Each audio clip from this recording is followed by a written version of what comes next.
മൂന്നാമതും തുടർഭരണം കിട്ടുന്നില്ലെങ്കിൽ അതിന്റെ കാരണക്കാർ പോലീസ് ഭരണമായിരിക്കുമെന്ന് CPI സംസ്ഥാന സമ്മേളനത്തിൽ വിമർശനം. തുടർഭരണം വന്നില്ലെങ്കിൽ ഉത്തരവാദിത്വം ആഭ്യന്തര വകുപ്പിനായിരിക്കും. പോലീസിനെ നിയന്ത്രിച്ചില്ലെങ്കിൽ വലിയ തിരിച്ചടി ഉണ്ടാകുമെന്നും മുന്നറിയിപ്പ്. കാസർഗോഡ്, മലപ്പുറം, എറണാകുളം ജില്ലകളിൽ നിന്നുള്ള പ്രതിനിധികളാണ് വിമർശിച്ചത്. R. ശ്രീജിത്ത് ചേരുന്നു ആലപ്പുഴയിൽ നിന്ന്. വിവരങ്ങളുമായി അല്പസമയത്തിനകം തന്നെ R. ശ്രീജിത്ത് നമുക്കൊപ്പം ചേരും. CPI സമ്മേളനത്തിലാണ് ആഭ്യന്തര വകുപ്പിന് രൂക്ഷമായ വിമർശനം ഉയർന്നത്. അടുത്ത തെരഞ്ഞെടുപ്പിൽ വിജയിച്ചില്ലെങ്കിൽ, ഭരണം കിട്ടിയില്ലെങ്കിൽ അതിൻ്റെ പ്രധാന കാരണം പോലീസ് ഭരണത്തിലുണ്ടാകുന്ന അപാകതകളായിരിക്കും, വീഴ്ചകളായിരിക്കുമെന്നാണ് വിമർശനം ഉണ്ടായിട്ടുള്ളത്.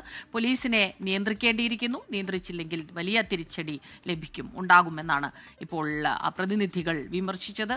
അത് കാസർഗോഡ്, മലപ്പുറം, എറണാകുളം ജില്ലകളിൽ നിന്നുള്ള പ്രതിനിധികളാണ് പ്രത്യേകം ഇക്കാര്യം എടുത്തു പറഞ്ഞ് വിമർശനം ഉന്നയിച്ചത്. R. ശ്രീജിത്ത് ചേരുന്നുണ്ട് ആലപ്പുഴയിൽ നിന്ന് വിവരങ്ങളുമായി. ശ്രീജിത്ത്, അപ്പോൾ ഈ പോലീസിന് വിമർശനം, നമ്മൾ നേരത്തെ പറഞ്ഞതുപോലെ മറ്റ് പ്രധാനപ്പെട്ട ചില കാര്യങ്ങളൊക്കെ തന്നെ, പൂരം കലക്കൽ ഉൾപ്പെടെയുള്ള വിവരങ്ങൾ അതൊന്നും തന്നെ ഉയർന്ന് വന്നിട്ടില്ല.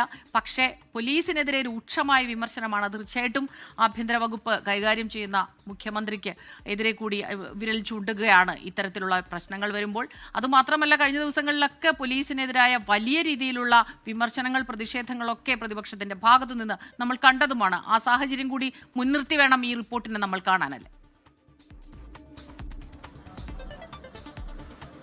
സ്മിത, സംസ്ഥാന പോലീസിനെതിരെയും പോലീസിനെ ഭരിക്കുന്ന മുഖ്യമന്ത്രിക്കെതിരെയും രൂക്ഷമായ വിമർശനമാണ് ഈ CPIയുടെ സംസ്ഥാന സമ്മേളനത്തിലെ പൊതുചർച്ചയിൽ ഉയർന്നത്. തെരഞ്ഞെടുപ്പ് മുന്നിൽ കണ്ട് വിമർശനങ്ങൾ ഒഴിവാക്കുന്ന റിപ്പോർട്ടാണ് സംസ്ഥാന സമ്മേളനത്തിൽ അവതരിപ്പിച്ചത്. പൂരം കലക്കലും ADGP MR അജിത്കുമാറിൻ്റെതായ പരാതികളുമൊന്നും എല്ലാം ഒഴിവാക്കിയാണ് റിപ്പോർട്ട് അവതരിപ്പിച്ചത്. എന്നാൽ ഇതൊന്നും കണക്കിലെടുക്കാതെ പ്രതിനിധികൾ രൂക്ഷമായ വിമർശനമാണ് പോലീസിനെതിരെ നടത്തുന്നത്.